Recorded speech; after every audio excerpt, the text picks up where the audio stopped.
Welcome to the local campaign, and thank you for joining us for our debate in the riding of Kanata-Carleton. In just a moment, I'll introduce to you the candidates who are running for your vote on October the 21st. But first, I'll just walk through how the debate is going to work. Each of the candidates will provide an opening statement of 1 minute in length. The order for those opening statements was drawn at random just a few minutes ago. After that, we'll proceed to a series of debates about the important issues in Kanata-Carleton and across Canada in this 2019 election campaign. To start each discussion, I will direct a question to one of the candidates. That candidate will have 45 seconds to talk on that topic on his or her own. Then we'll open it up to several minutes of debate from all the candidates on that subject. At the end of that debate, we'll go back to the candidate to whom the question was originally directed, and he or she will have 30 seconds to wrap up on that topic. We'll move through a number of different topics that way, and then we'll have closing statements, once again 1 minute in length, this time in the reverse order of the opening statements. So let's meet the candidates who are here for our debate in Kanata-Carleton, beginning with the NDP candidate, Melissa Conrad. Representing the Conservative Party of Canada, Justina Mccaffrey. From the People's Party of Canada, Scott Miller. The Liberal Party candidate, Karen Mccrimmon. And from the Green Party of Canada, Jennifer Purdy. Welcome to all of you. Thank you for being here for our debate. Melissa Conrad, your opening statement. Go ahead. Thank you. I grew up in a small rural town and now live in Canada, so I understand the challenges in both areas. I am a mother. I am the daughter of business owners. I am a healthcare worker and a leader in my union. I've worked at the Ottawa Hospital for the last 15 years, and I'm passionate about good healthcare and governmentally supported pharmacare. As a leader in my union, I have negotiated contracts, taken that information, and applied it to make positive change. I think that as a country, we need to go in a different direction with our government. We need a government that's in it for you. And I will show you the NDP is that government. Thank you. All right, thank you. Next up is the Conservative candidate, Justina Mccaffrey. Go ahead. Thank you, Mark. My name is Justina Mccaffrey, and I, like you, Melissa, am also very passionate. I had a wedding dress store, and ladies would come in every day, they would try on their dress, and tears filled their eyes as they looked beautiful in the mirror.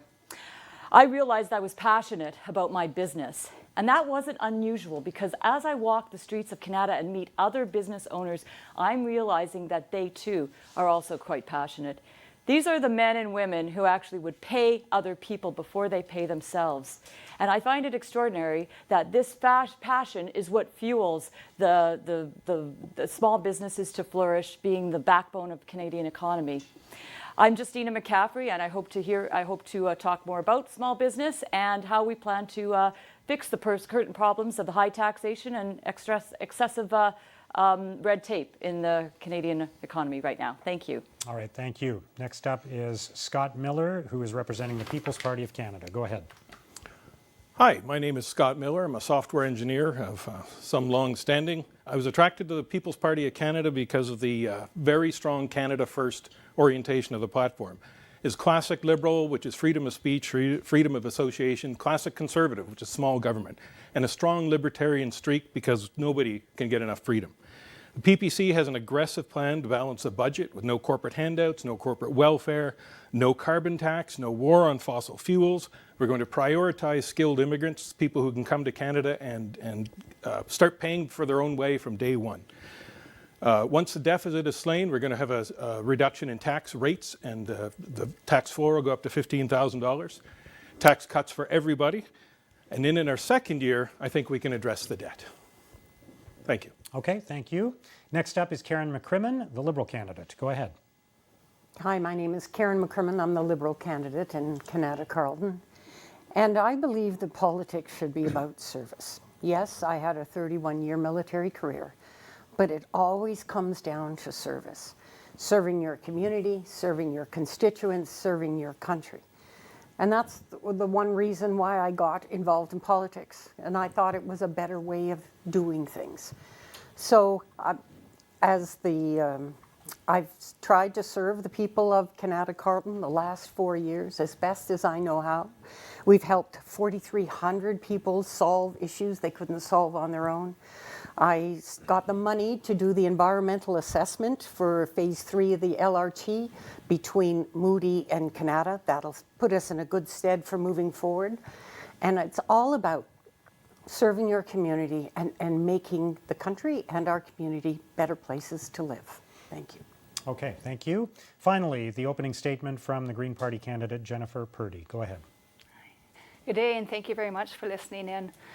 I was born in Ottawa, raised in Canada, played a lot of sports in Canada. I left to go to university, joined the Royal Military College of Canada, and I ended up staying in the military for 23 years. During that time, I became a family physician. So I'm a family physician, I'm a leader, I'm a veteran, I'm a small business owner, and I live on a small farm in Dunrobin. The Green Platform, you may have heard, it is very aggressive, but it's aggressive because we haven't been doing enough for climate change, but also we haven't been doing enough for social issues such as pharmacare, childcare, affordable housing. Sometimes people talk about wasting your vote. I would argue that you're wasting your vote if you vote for a party that either doesn't seem to believe in climate change, has a plan that nowhere near hits a target, or has a plan but also buys a pipeline and continues to subsidize fossil fuels. My vote will never be whipped, and when I open my mouth as your MP, you won't hear any talking points, just me. All right, thank you. Thank you to all the candidates for your opening statements. I'll start the first debate by directing a question to Melissa Conrad, the NDP candidate. You mentioned you come from a family of business owners. Let's talk about business in Kanata-Carleton and what can be done to stimulate the local economy and continue to grow the high-tech base that is there. Thank you for that question, Mark. I think that one of the big issues in Kanata-Carleton is transit. And in speaking with some of the business owners, part of the recruiting issue is housing costs in Kanata and transit. So people may not want to live in Kanata that want to work there, but they're having a hard time traveling all the way out to Kanata for work. So I think that improving our transit system all the way out into the heart of Kanata is going to be really important for business. I think as well, we need to invest money into the high-tech businesses that we have. We have an opportunity for development for clean technology, and I think we need to harness the talent that we currently have in Kanata. Okay, it's open to everyone on this subject. I think back, if you think back to the original days of the Green Plan, the environmental plan when we were young, some of us were young, it was reduce, reuse, recycle. And I'd like to see a strong emphasis on reducing the need to travel. With using our telecommunications infrastructure and enabling telework in government departments and businesses everywhere we can do it, we can sharply reduce the need for people to jump in a metal box, whether it be a car or a train or a bus, and travel across town. This will have an immediate benefit for the environment, it has an immediate benefit for your pocketbook, and an immediate benefit on your life because you're saving hours of time. And this can be applied now. We have this infrastructure in place and we need to make use of it. I agree with Mark completely. I think that it's important where we can have satellite units or where we can have people do research from home or where we can even have people do healthcare from home. I mean, telehealth and internet health and treating patients or consulting with patients through online forums is becoming extremely popular in Canada. One of my coworkers was able to get in to see a physician online who happened to be satellited in Toronto and not have to leave his home to get a medical note, to not have to travel into the hospital to go to work. So I think there are a lot of things that we can do to harness some of that technology, but it's not always possible. So we still need to invest in the businesses that we have in Kanata. We still need to invest into the technology sector that we have in Kanata, as well as some of the other sectors. And the NDP's platform in wanting to retrofit buildings and wanting to really harness a lot of clean technology. We're also going to need people to install this kind of technology, which will infuse money into the Kanata area. And so I think there's a lot of things that we can do besides just satellite units. Go ahead, whoever wants to go, just go ahead. Can we talk about taxes for a moment? I think under the Trudeau government currently we're seeing a very large amount of taxes for especially small business. It's killing jobs, especially the carbon tax has been extremely oppressive for small businesses. I think if we're going to attract small business, especially to the Kanata region, we need to do something about the extra red tape, and we need to do something about the extra taxes put in place. It's very oppressive for people to start businesses. It's hard for them to find money in different places. I would personally love to see a great way to find venture capital and having the bank systems a little bit more redeveloped to acknowledge small businesses. These are the people's dreams, and these dreams are what is fueling the Canadian economy, and I think that's vitally important. And like I said in my opening statement, these are people who would rather pay other people first before they pay themselves, and I think that's we got to take into consideration that these are people that are most likely overqualified to be doing those jobs, and it does make a wonderful impact in every way for the Canada and Canadian society to have these small businesses. I am actually a small business owner, and I have not had that experience with the carbon tax. I think the carbon tax is a great first step in the right direction for climate change. That has not been my experience as a small business owner in the present sense. But the other thing too is that I am not hearing that from small business owners in the Kanata-Carleton riding that the carbon tax is overly burdensome. Our government believes that the high-tech sector is key to our future prosperity. And that's why we made very targeted investments in the high-tech sector in Canada. And since 2015, what we've seen an increase in 13% in the number of businesses in Canada, an 18% in the increase in the number of jobs, and a 66% increase in the value of our exports. Canada is booming. We have the talent, we have the brains, we have the entrepreneurial spirit, and we just need to keep going. That's why transit has become so important in Canada, because we need the talent to be able to live in Canada and work elsewhere, and live elsewhere and come and work in Canada. And that's why getting that environmental assessment done early was so key to Canada's future prosperity. I think we have to keep in mind too our more rural constituents in Canada, because we have this booming industry out in Carp and out in some of our smaller areas. And the one thing the NDP is going to do is we're going to waive the tax when farmers want to hand their farms down to the next generation, because I think it's really restricting when you want to pass on a legacy item like a family business, and then you're immediately burdening the next generation with large amounts of taxes just for inheriting a business. So the NDP is going to waive that. I think the other thing we have to keep in mind is we need people to have extra disposable income to spend in these small businesses to keep the economy in Canada going, and not just large corporations. So the NDP also has a great platform to be able to put money back into the pockets of the average family so that they can take that money and spend it at the local restaurant, spend it at the local shops, at the markets, so that we can perpetuate these small businesses and keep them thriving independently in Canada by the members of Kanata-Carleton. Well, I applaud the NDP calling for tax cuts. I'm all in favor. Yeah, we actually agree as Conservatives about the same handing down generation to generation farm. We are also cutting the tax on that exact thing. That's something we can agree with. Okay, anyone else? All right, let's go back to Melissa Conrad. You have the final 30 seconds on this topic. Go ahead. Thank you. So I think it's important. There's a lot of things that we can do in Kanata-Carleton to help business grow. Big business, technology business, small business, family-run businesses, and they're all vital to Kanata-Carleton and to the families in Kanata-Carleton. And I think that transit is going to be a big part of it. I think that we also need to keep in mind that not all of our areas will have transit anytime soon. And so I think that putting money back in the pockets of the families so that they can afford to travel. Thank you. I'll direct the next question to Conservative candidate Justina Mccaffrey. Your party has talked about billions of dollars worth of tax cuts and some new spending in other areas. At the time that we're recording this debate, we still haven't seen the fully costed platform from the Conservatives. How can Canadians who are voting in this election be confident that the financial decisions that the party is making won't lead to a requirement for cuts and austerity in the future? I think we have to, at this point, look at our leader, Andrew Scheer. Andrew Scheer comes from a modest background. He understands what a dollar is worth.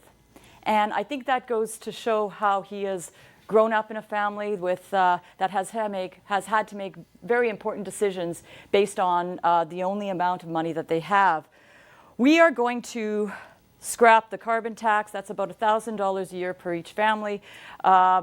Universal tax credit, $850 per year per couple. Remove the GST from home heating. Parental benefits ranging in around the $4,000 amount. A lot of other items. We're doing this, and it is actually modest compared to the Liberal amount of tax breaks they're giving us, because we are not going to go in debt. Okay, it's open to everyone now. So what I would suggest is that when we go to a bank, as either as an individual or a small business owner, the bank usually wants to, if we want a loan, the bank wants to know how do we plan to pay for it, and what is our business plan. We are not seeing the business plan from either the Liberals or the Conservatives. They have not fully costed out their platforms. Pharmacare is not included in the Liberal Pharmacare in the Liberal costing at this time. The Greens already have a fully costed platform that has been reviewed and accepted. I think it's important to know where, at the end of the day, it's your money. So for all these little giveaways being offered by the two big parties, you might want to ask yourself, number one, is that where I would want to put my money? Because it is your money. $1,600 right now is going to oil and gas subsidies per person, per Canadian, per year. That's under the Liberal plan until 2025, because apparently climate change is not an issue. And for the Conservatives, it's even worse. They don't even have an end date, because apparently climate change will never be an issue. These are important things to consider when you are determining where to place your vote. I'd like to say that our platform has been out since the 29th of September, available for scrutiny and for people to look at it. It has undergone that scrutiny, and it has met that. I mean, if you look at some of the reviews that have been offered by Kevin Page, the previous parliamentary budget officer, he does not agree that the other parties' proposals are achievable, are feasible, because they have not explained where they're going to get the money to do those things. Yes, you can tax business, you can tax rich people, you can do all those things. But you have to be able to demonstrate where the money is going to come from, how are you going to pay for those programs in order to move it forward. We have achieved that with our plan. Let me offer a small correction, Karen, because the Green Party has been fully costed by Kevin Page and was fully acceptable. He did have one concern, and his concern was, ironically enough, that we might not be able to collect increase in taxes from the wealthy corporations and the wealthy individuals. So I guess the alternative is that wealthy corporations will continue to pay 15%, which they have under both Conservative and Liberal government, while we individuals pay anywhere between 30 to 40 to 48% versus the 15%. If that is his only quibble, I'm not too sure that that has merit. And besides, what is the alternative is that we continue to carry corporations and rich individuals on our backs while they get away basically scot-free. I will quote from the actual report. The Green Party's revised platform costing to be based on clear assumptions, which are not defensible from a medium-term fiscal strategy perspective, given the enormous levels of uncertainty. So, and those levels of uncertainty were related to the perceived inability or possible uncertainty to get those who make a heck of a lot of money, both individually and as corporations, to pay their fair share. So what kind of country do we want to have? Do we want to have a country like the United States, where those who are very wealthy are paying almost no taxes? Because that's where we're at. And it's disappointing, to say the least, that the Liberal Party, which they try to suggest that they're all for us, even though their leader wears a $15,000 wristwatch. I can't afford that, I don't know about you. But I think it's pretty rich for them, the Liberals, to suggest that we should continue to protect those with more wealth than most of us will ever see. I would just like to get back to the question that was addressed to the Conservative candidate. We haven't seen the platform, and if we take any notes from the provincial election and after Mr. Ford got elected in here as a premier, the cuts started coming left, right, and center to like essential services, families with autism cut, education, classroom sizes cut, healthcare cut. We have the beginnings of a two-tier system where you now have to pay for some services, which we didn't have before. So if that's any indication of what the federal party will do from the Conservatives, it's just going to be harder and harder for people in Ontario and all across Canada to have more money in their pockets and get by, because our services will be less and we just won't be able to thrive as Canadians. Canadians are, on average right now, 50% of Canadians are $200 away from insolvency every single month. The current Ford government isn't helping that. So I'm not sure how the Scheer government is going to make that any better. So I think we have to keep that in mind, that if we aren't going to see this platform and we aren't going to know what it's going to cost us until after the election, they just haven't earned your vote. The lack of transparency is obvious and it's insulting. And I think it's really unfortunate that we're standing here days away from an election and we don't even know what the Conservative government is asking us to vote for. So I think it's time that they start to be transparent if they want to earn the respect and earn the votes of Canadians and show us what's on their platform and show us what it's going to look like. Under the PPC, there will be cuts. There will be cuts to corporate welfare. There'll be cuts to corporate handout.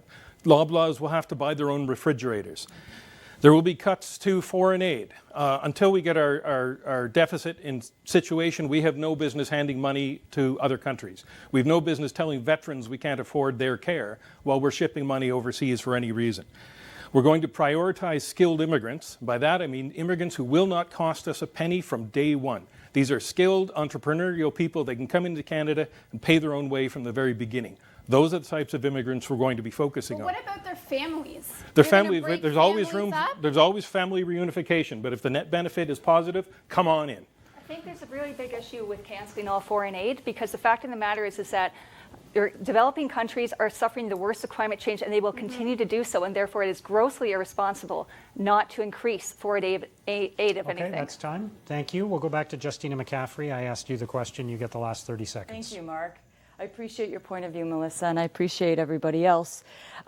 We will be cutting, like I said, the carbon tax. We will be cutting $1.5 billion in corporate welfare, $250 million in the Asian Infrastructure Bank. We will not be cutting health and social services, Melissa, take note. It is guaranteed in our plan. With $55 billion to go to the transfer payments across the Canada, that is what we are planning. We will also be cutting 25% of foreign aid. Okay, thank you. We'll move to the next question now, which I will direct to Scott Miller of the People's Party of Canada. Your leader has spoken out against mass immigration to Canada. He's used that terminology. Is that an attempt, as your political opponents have suggested, to tap into populist anti-immigration sentiment in this country? Well, I believe there is an anti-immigration sentiment in a lot of the population, because if we look at the news in the last year, we've seen tent cities in the Olympic Stadium. We're seeing the federal government have to purchase hotels in Toronto and Ottawa and Montreal and stuff them full of people. Our infrastructure cannot handle the load. The PPC is the only party that's saying, let's turn that dial down a little. You can say it's cruel, but we can't afford it. So by prioritizing the skilled immigrants, as I said before, it will not cost us. They're a benefit to Canada from day one. We'll still have infrastructure issues. We still need more doctors, more housing, but it'll reduce the pressure overall. And I think that's a common sentiment. Okay, it's open to everyone on the subject of immigration. I'd like to share some of the statistics that are out there, the difference that immigrants can make to our economy. And even if they're not of the highest level of skilled immigrants, they still come to this country from some pretty war-torn places, some places where, life is very challenged. If they come here to Canada, they dig right in, and they end up creating even more jobs than natural-born Canadians do, because they come here and they appreciate what they have to see in Canada. So if you look at the job, look here in Canada.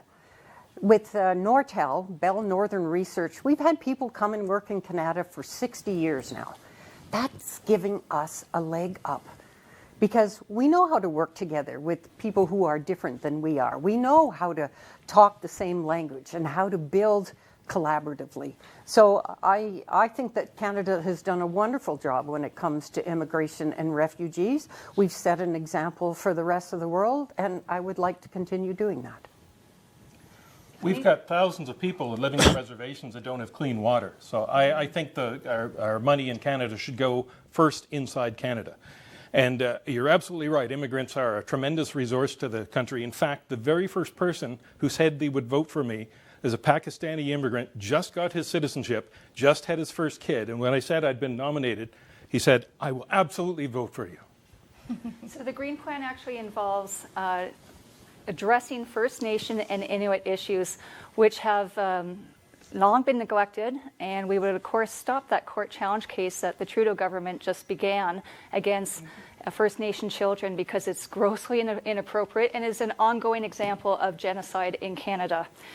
With regards to immigration and refugees, because we believe we can do more than two things at once with a full government and a professional public service.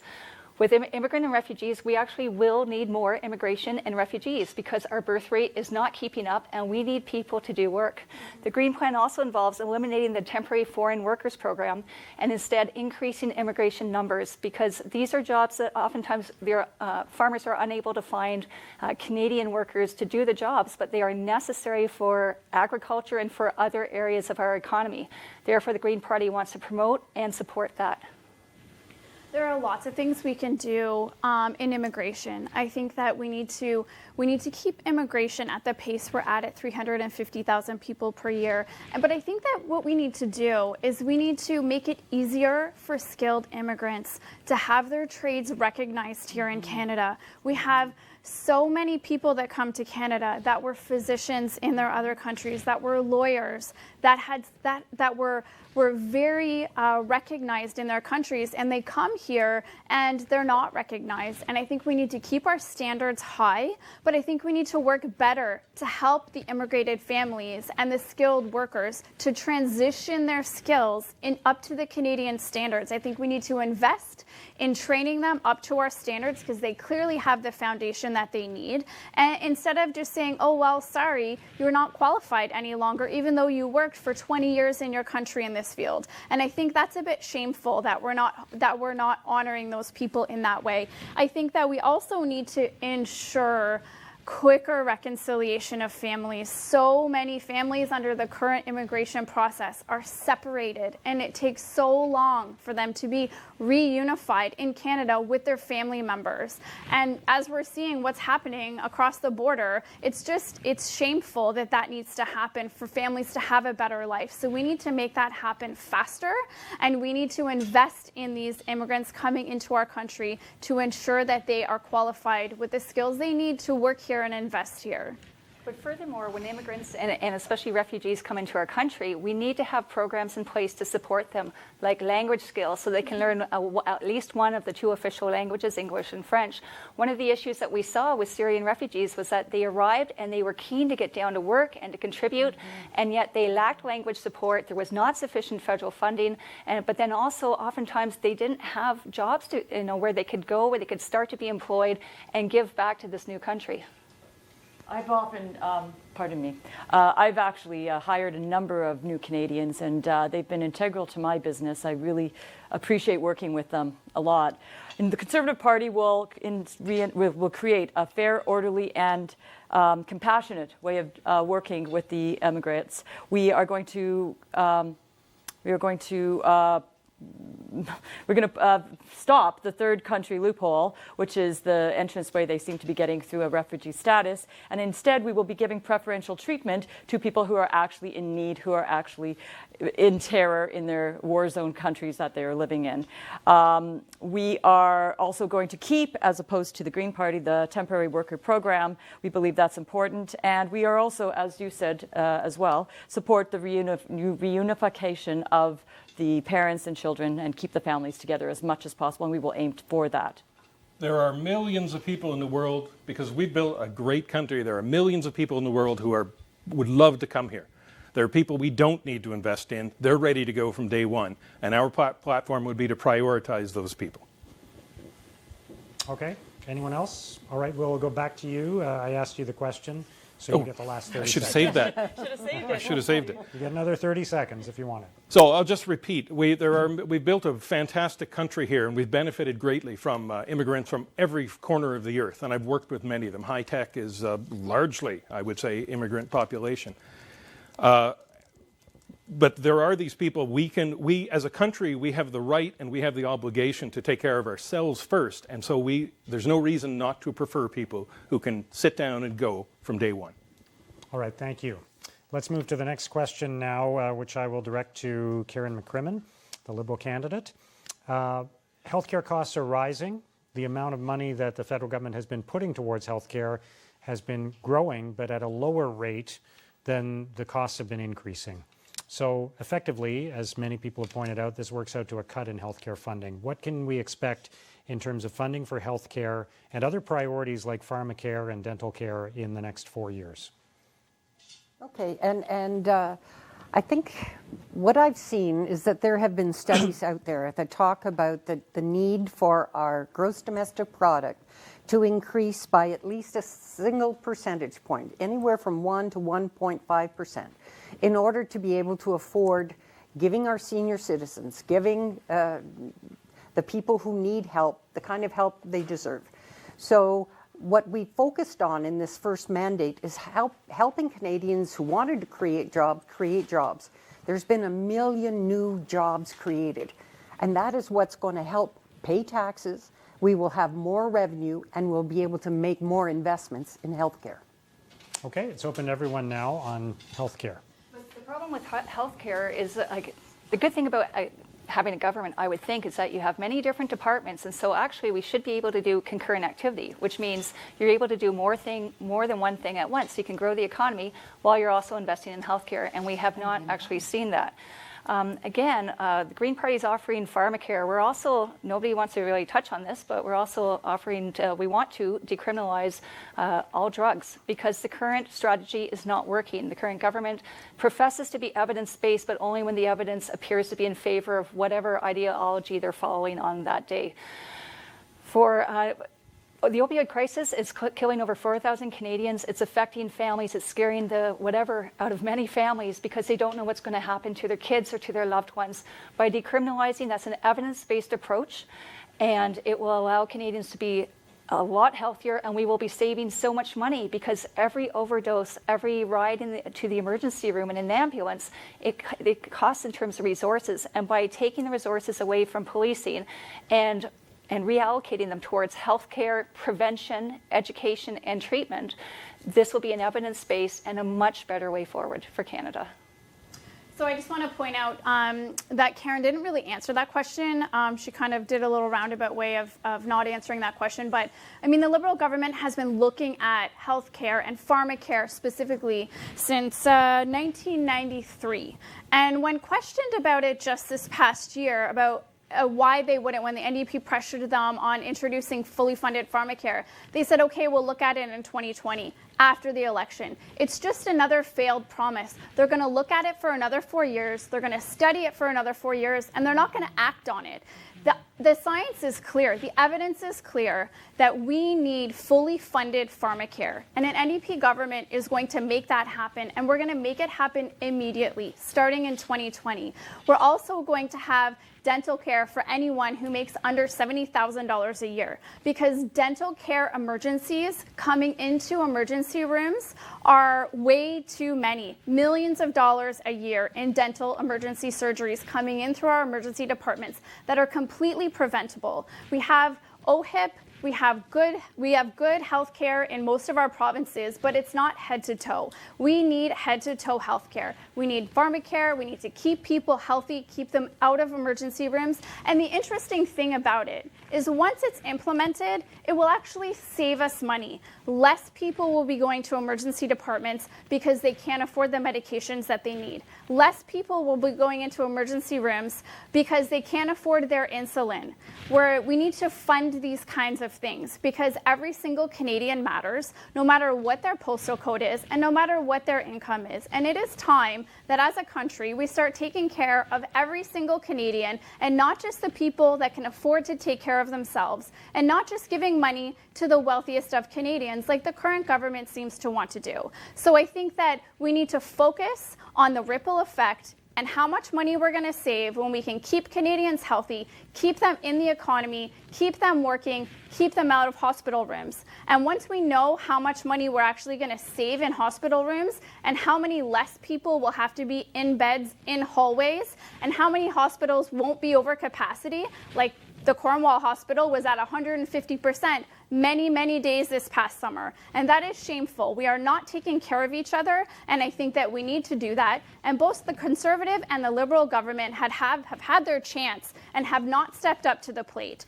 So I think it's time that we elect an NDP government who is going to stand on their promise, and it is the first thing that they are going to do, and we are going to start taking care of all Canadians, because that's what we need to do. Home in Kanata-Carleton, because Cornwall is in a completely different riding. We don't have any hospitals in Kanata-Carleton, but we do have the Queensway Carleton, the Ottawa Hospital, and the fact of the matter is they are also over, usually the Ottawa Hospital on a regular day is over 100% of the beds are occupied, which means hallway medicine. And mental health, for some reason, has not been brought up. So mental health is a missing link for healthcare for Canada, where we do not have full coverage. We do not have any coverage for psychotherapy. The Green Party believes very strongly in mental health parity, and what that means is having better, fuller coverage for mental health issues, because if you don't have your mental health, there's a strong business case to be made, but also for individuals and for families and for organizations. People are suffering because they have significant mental health issues and they cannot afford to see a psychologist, a social worker, psychotherapist, etc. And for the most part, that is currently not covered under the Ontario Healthcare Plan. So the federal government does need to step in with the money so that we can have better health and a stronger economy for everyone. So the federal government already Okay, put in I just the want to next make sure the other candidates get a chance to speak on this. You'll get the last 30 seconds. So. I'd like to say the PPC platform is to recognize Canada has a fantastic healthcare system. We have. Our approach is to turn tax money over to the provincial governments to innovate as they see fit. Also, with the current levels of immigration, back on that, we've added a population of all of Nova Scotia in the last 3 years, or all of Ottawa. Our original Nova Scotia doesn't have enough doctors. All right, I just want to make sure Justina Mccaffrey hasn't spoken on this issue yet, so we'll give the final time to you. The Conservative government has a budget aligned for CT scan machines and MRI machines. I believe that is, the number is, correct me if I'm wrong, but I think it's like $4 billion for these machines to be rolled out all over Canada. We are working in suicide prevention, and I just wanted to remind us that the Justin Trudeau government did want to scrap the disability tax credit for diabetics. That's time. Karen Mccrimmon, you do get the last 30 seconds on this. Go ahead. All right. When it comes to mental health, we've made a $2 billion investment in mental health. We do understand how critical it is. We do know that there will be more costs in the future. And that's why the approach we have taken to incrementally introducing pharmacare makes a lot of sense. So the other thing I'd like to remind people of is that there's two political parties who have not had full costed, NDP and the Conservative. Okay, thank you. Let's move to the next question now, which I'll direct to Jennifer Purdy, the Green Party candidate. You spoke earlier about aggressive action on climate change. I think a lot of Canadians do want to see action on climate change. The surveys indicate it's an important issue for Canadians in this election campaign. But how can you take aggressive action and at the same time ensure that you're not jeopardizing the economy or national unity? Or national unity, sorry? Yes. Okay. So excellent. Thank you very much for that question. So the economy, what we've been told for the last few years is that the economy and the environment must go in hand, but it's almost the subtext there is that the economy must only be reliant on fossil fuels, and that's very strange given that fossil fuels do not make up an overly significant amount of the proportion of the economy as it stands right now. The Green Plan is basically to move to a countrywide electric grid, and people will not be able to basically move without being able to find an easy, well-paying job, because they will be everywhere. Because if you want to put wind turbines, solar, and geothermal everywhere, the world's our oyster. Time. All right, let's go to everyone on this. I think that the economy and climate action absolutely go hand in hand. I think while you're investing in new housing and new builds that are zero emissions, and then you're investing in people to build those houses, and you're investing in people who can purchase those houses. When you're talking about retrofitting the current federal buildings that we have. You're investing in the economy because someone has to retrofit them. When you're talking about investing in clean technologies and technologies that we need going forwards, you're investing in companies that need to develop them. You're investing in people that need to install them. And so I think that no matter what you do when it comes to climate change, you're investing in the economy while doing it. The NDP has a plan to transition anyone who will be affected by us changing directions into a cleaner economy for retraining and to get them into other positions because they have skills that will be transferable. And we need to retrain these people and not just put them out of a job. And the one thing that you don't do when you're investing in a country that wants to head to clean technology, you don't spend billions of dollars on a pipeline that you could have put back into clean technology in that country, that you could have put back into healthcare in that country. So I think that's a big issue that the current government has done that is just not acceptable to most Canadians. They didn't ask if we were okay with that. They just went ahead and bought it almost on a whim, it seems. And now they can't complete it because they weren't respecting the Indigenous land that it was going to be built on. And I think that's embarrassing to Canada.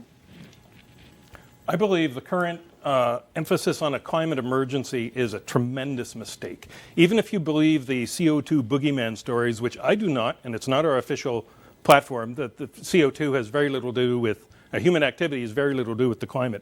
It's irresponsible to be telling our kids in this country, you've got 10 years to live, and because Canada produces 1.6% of the CO2, there's absolutely nothing you can do about it. I believe we're seeing the beginnings of a crisis, but it's a mental health crisis driven by the frenzy on this climate action. If we do want to transition to a carbon-free future, we should be investing in it.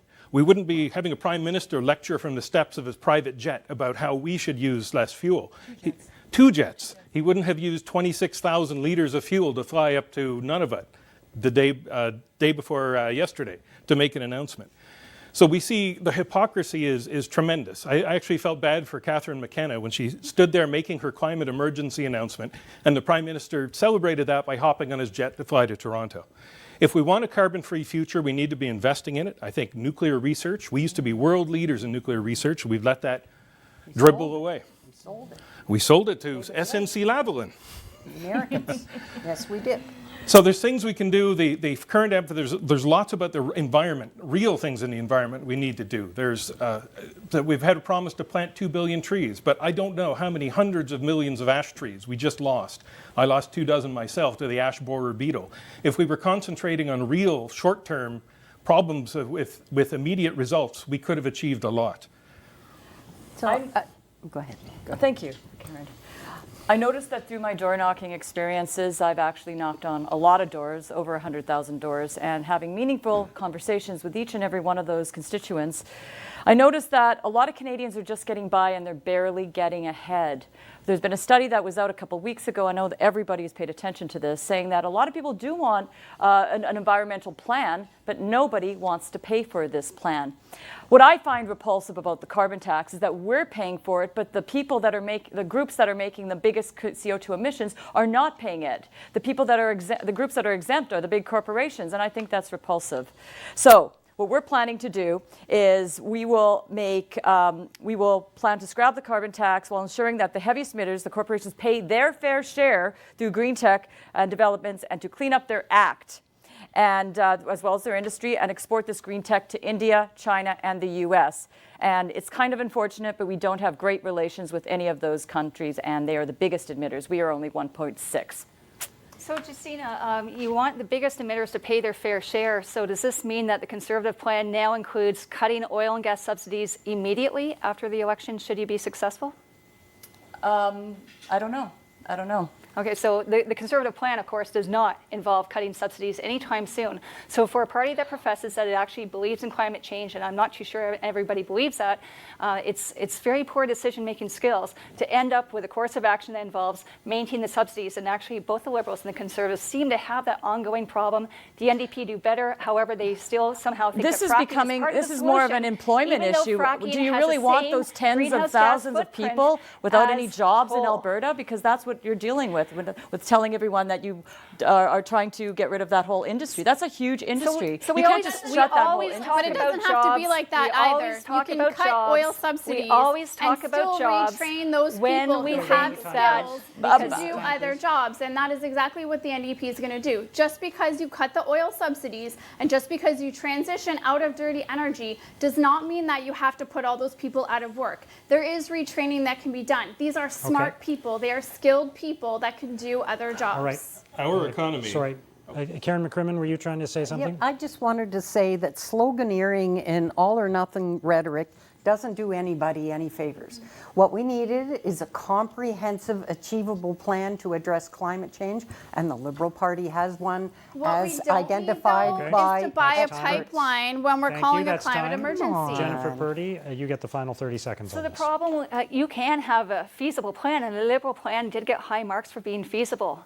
But if you set your bar low enough, then you will attain it, no matter what, in spite of oil and gas subsidies, in spite of buying a pipeline.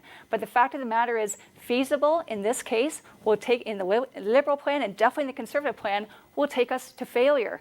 I would argue that failure is not an option because too many Canadians are already dying. There is already food shortages, and that will be growing because farmers, ask any farmer, they will tell their yield has been affected. Okay, thank you. I'm going to ask one more question, but in this case, it's not going to be a debate question. I'm going to put out a question, and each of the candidates will have 1 minute to respond. We'll just go in turns. And that question is, what is the most important local issue to Kanata-Carleton in this election campaign? And as the Member of Parliament for Kanata-Carleton, what would you do to address it? So again, the most important local issue, and we'll start with Melissa Conrad. You have 1 minute. Thank you. I don't think there's any one most important local issue. I've heard at the doors I've knocked at that affordable housing is a big issue in Kanata-Carleton. I've heard that pharmacare is a big issue in Kanata-Carleton. I spoke to one lady that was on a fixed income, taking care of her son that was special needs, and she is going to be kicked out of her home because she has to choose between getting the medication and the care she needs for her son or paying for her mortgage, and she can't afford to do both. So there are a great many issues in Kanata-Carleton. There are farmers concerned about their crops. There are small business owners concerned about the rising costs of keeping their business going. So I think that we need to do a lot of things as a country to make life more affordable for all Canadians. Pharmacare will do that. There are a lot of things in the NDP platform that will do that. Affordable housing will do that. And I think that there are a lot of things we need to focus on. Justina Mccaffrey, you have 1 minute. Thank you, Mark. There's a couple things that I'm very concerned about. The first is, I think quite obviously, the floods. We had the floods. We have to do the right kind of work. The Conservative government will adopt a mitigation and adaptation lens to the government investment in infrastructure projects. That means designing an infrastructure project that will deal with extreme weather and the events that are associated with that.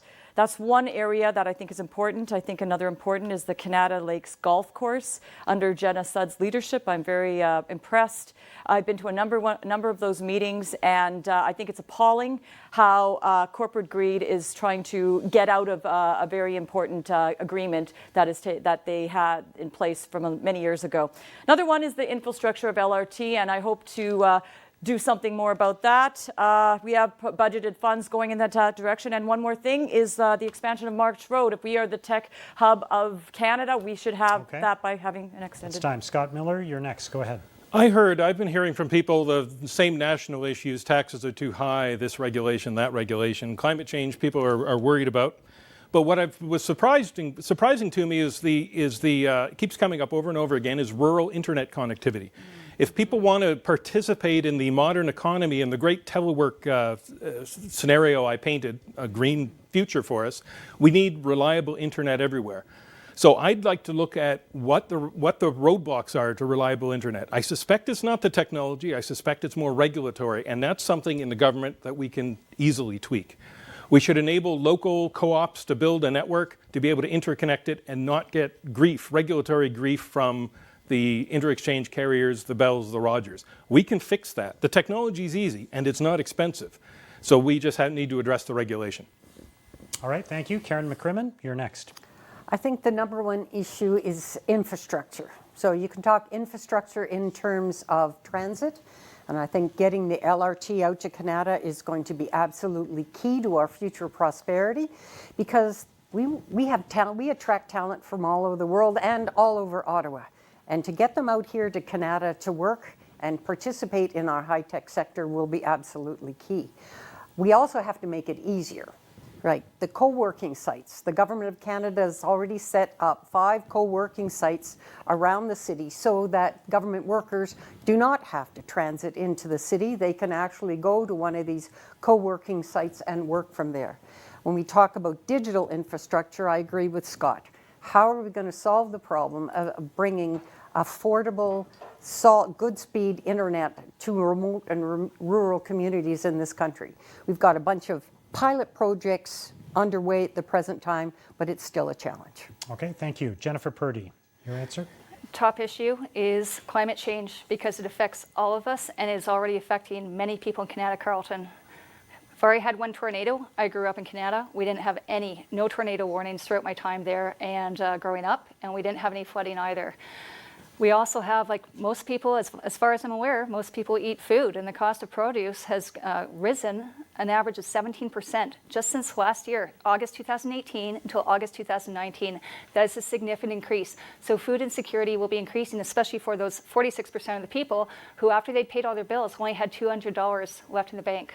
So more needs to be done about climate change, but there's reason to hope. We could see our economy thrive and basically excel, and we could be on the leading cusp selling our turbines and our solar panels and that sort of thing around the world. This could be a huge economy boost.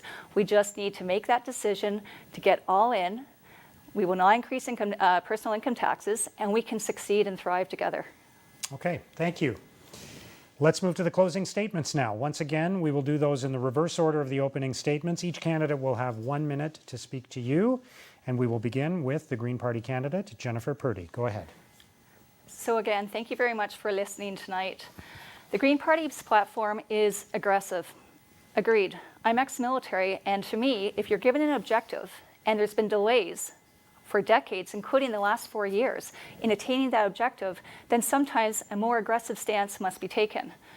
The way that the Greens want to do it is, we know that most Canadians cannot afford to be paying more. So therefore, our plan is to increase corporate tax rates and close those offshore tax haven loopholes that have existed for wealthy individuals and corporations, thanks to the Liberals and the Conservatives. But for the rest of us, you know, we usually don't get off so easy. So you can consider wasting your vote again by voting for a Conservative or a Liberal. When you look at the track pattern, though, not much has changed. We haven't gotten pharmacare. We didn't get basic dental for low income. We haven't gotten childcare, although every now and then one party will mention it. Or you can consider voting for me. My vote is never whipped, and I speak my own words, not the party's. Thank you. Thank you. Karen Mccrimmon, you're next. I'd like to thank you all for tuning in tonight. I think it's really important. And I'd like to thank all my colleagues for being here today. We have some differences of opinion here. With the NDP and the Green, we both believe in climate. We all believe in climate change and that it needs to be addressed. The Liberal Party has a comprehensive, ambitious, feasible program in order to address climate change.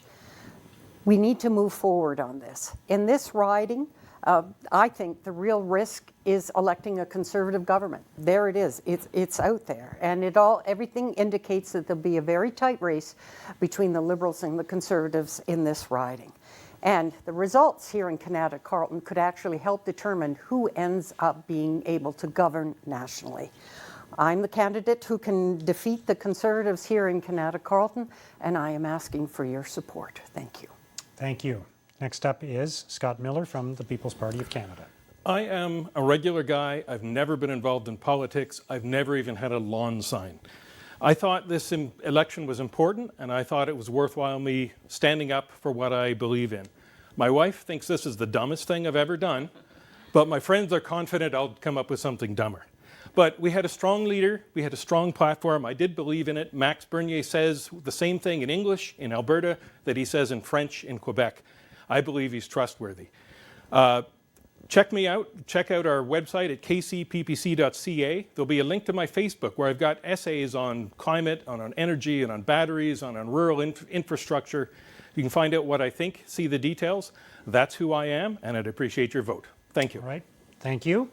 Justina Mccaffrey, the Conservative candidate, you have 1 minute as well. Thank you, Mark, for arranging this great event. And thank you all to everybody else for the great exchange of ideas.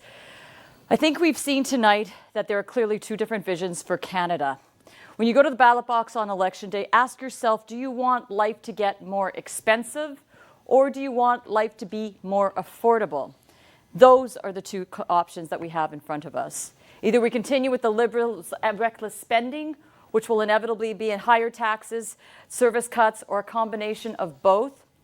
Or we can choose to be fiscally responsible, where we make life more affordable, protect our essential services like health care, and put more money back in Canadians' pockets so that you can get ahead. My name is Justina Mccaffrey, and I hope I can depend on your support. Thank you. Finally, Melissa Conrad, the NDP candidate. Go ahead, you have 1 minute as well. Thank you, Mark. I just want to say that I think that it's possible Ms. Mccaffrey is running in the wrong election because her priorities seem to be municipal and not federal. And in the late words of the late, great Jack Layton, you can't not show up for work and still expect to get a promotion. So I'd just like to leave you with 3 things I want you to remember about me. I have experience with policy and fostering strong labor relations. I have the courage to make the change that Canada needs and Kanata-Carleton wants. And I will listen to you. I will have an open door policy because I understand that if elected, I'm here to champion your causes. So vote for Melissa Conrad on October 21st to champion your causes. All right, thank you. Thank you to all the candidates for participating in the debate. Best of luck to you in the remaining days of the campaign. Thank you. And thank you for watching. I want to remind our viewers and especially the voters in Kanata-Carleton that you have an opportunity to vote on Thanksgiving weekend at advance polls and then, of course, on Election Day itself on October the 21st. Our coverage of the results, both locally and nationally, will begin at 9 o'clock on Rogers TV and on 1310 News. I hope you can join us then. Thank you for watching.